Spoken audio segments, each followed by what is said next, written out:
Push P. Push P. Alright, so first thing you want to do is twist your clips. So I'm just going to do 2 clips here to show the transition that I usually do. It's quite simple really, but I have this and then he kicks it. He kicks it like that.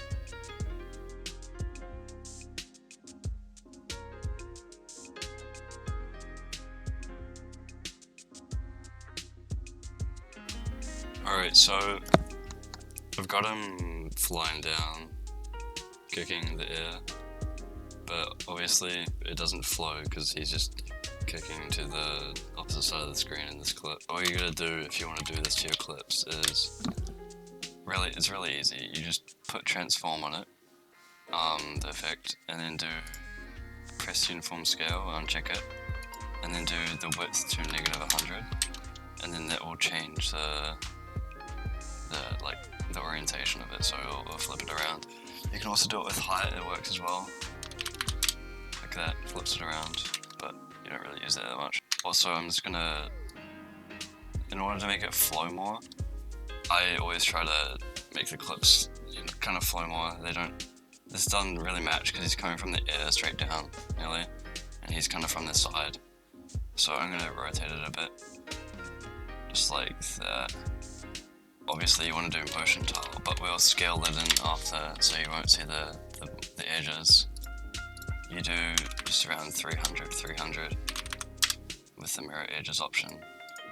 Oh, and also if you see these black lines when you do motion tile, make sure that the transform effect is below it and it'll fix it. And I don't really care about the twig swaps in this. It's just an example. Yeah, whatever. Now here comes the actual transition part. I like to use nulls a lot. Not everyone does, but I use it in like nearly every transition. So you gotta, here are my shutter angle things. I'm not sure if it's default or whatever, but that's it. Next thing you're gonna do is add a null. So you right click somewhere around here and do null object. I don't really know the keyboard shortcut, but whatever. And you want to cut it to when you start really doing it. Something around here is fine. And basically, always cut it before you do anything else, because otherwise it disconnects from other clips. So once you got it cut, you add motion blur to it as well, right here. And then just shift right click shift left click or whatever, left click, and drag this spiral thing and then just drag it onto the null, and then that will link it right here. You can see it links it to the null one. By the way, my things are black, but they were usually by default they're red. So once you got that, you do P and Shift S, and then that will bring up position and scale, and you can time watch these. And then you press F9, or you go to easy ease them, or you go right click, keyframe assistant, easy ease. That's really easy, just doing F9. And then that's where you want to start. And then I want to zoom in more when he kicks this. I want to zoom into the bottom right more, or even just go down. So it's like you usually make the transition go at the very end, so you don't notice it that much. So basically, I'm just gonna zoom in here and then drag it down into the corner more, like that. And it doesn't matter if you see the corners here like this, because you won't see them in the transition. Your graph will make it so you don't actually see it.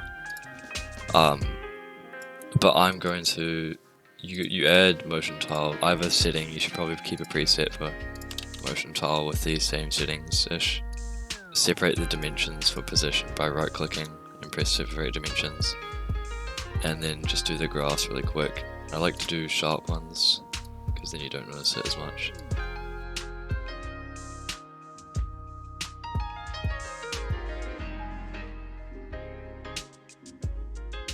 Alright, once you got the first clip alright looking, then you want to do basically the same with the second clip. So you right click, new, null object, cut it to whatever you want. I usually do the full clip when it's the second part of the second clip and enable motion blur again and tie the bottom clip to the null.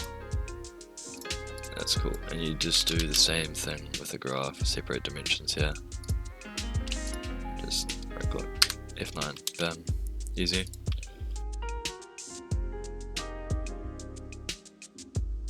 Oh, sorry, I don't know why I skipped over this, I'm tired, okay. Basically, you want to continue transition from kicking up in the air, or whatever your clip is, like a punch or something. You want to continue that direction, so you want to go from, he's kicking from like the top left, for example. So I'm going to make him kick, I'm going to make the transition start in the top left, so it's continuing the motion, like that. So there's quite a lot of motion blur, you can edit how much you want. Yeah.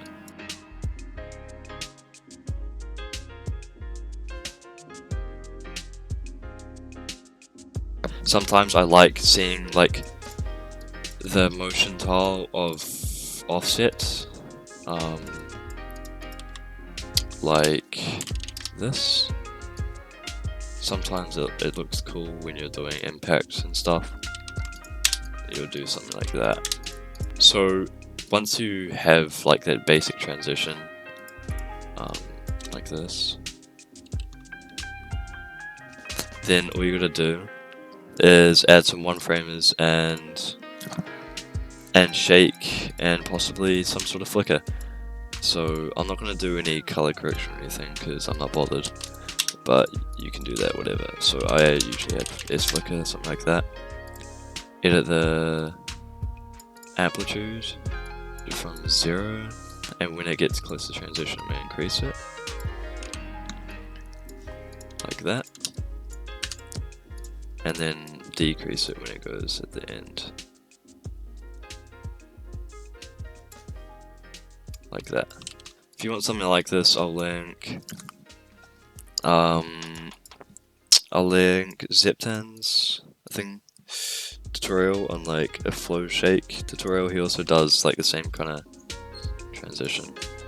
What you're gonna do now is I like to do some one framers. So one of the most common ones that people use is the invert one. So I'll show you the easy way of doing it with no plugins.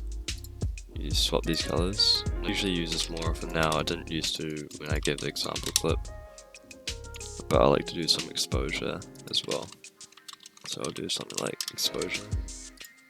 So it's a negative. It's like a more intense flicker, but for a shorter period of time. That's pretty much it. Yep. That's all you gotta do. Just mainly nulls and stuff. And then if you want to repeat, if you want to link it to the next clip, so have another clip after this, then all you gotta do is make a new null. Cut it to wherever you want this transition to start. And then basically you just link the previous null to the top one, and then the clip will change with it. So then you can change something like it goes down. It goes down this way, like that, something like that. And just be mindful that whenever you're editing the position and you don't have a plugin like Flow, you want to separate the dimensions to do both at a time. Otherwise, you can't edit the normal position graph. Otherwise, yeah, it'll show you. It just won't let you click on it, and you won't be able to do it. Just gotta be mindful of that, like that. Know how to use nulls. That's mostly the toughest part. Everything else is preference. You don't have to do anything else I did, but this is the main part of my transitions. I just use nulls and one framers. So I like to, okay, I will tell you good one framers, I guess. Or like ones I like, they don't have to be good. I like to use the invert one, it's really good. I also like to use just pick Stither and then set it to CGA. Make sure to use it on full, by the way, it looks different in full than third, and it doesn't look good if you don't put high contrast, so I like to do brightness and then contrast like that. and then something like that.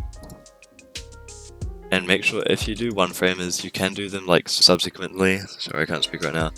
Like one right after another, like this. These two one framers. But I like to do. It looks better if you do like one and then a space and then another one, like that. If you have any questions, you can just ask me in the comments. I'll try to help. Although I do encourage you to try search up the problems.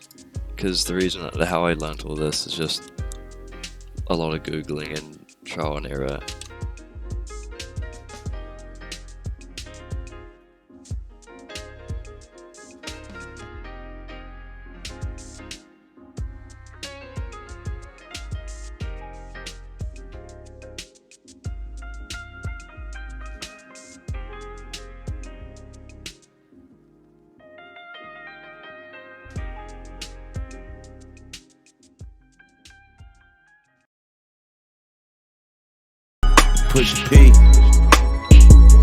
Push P.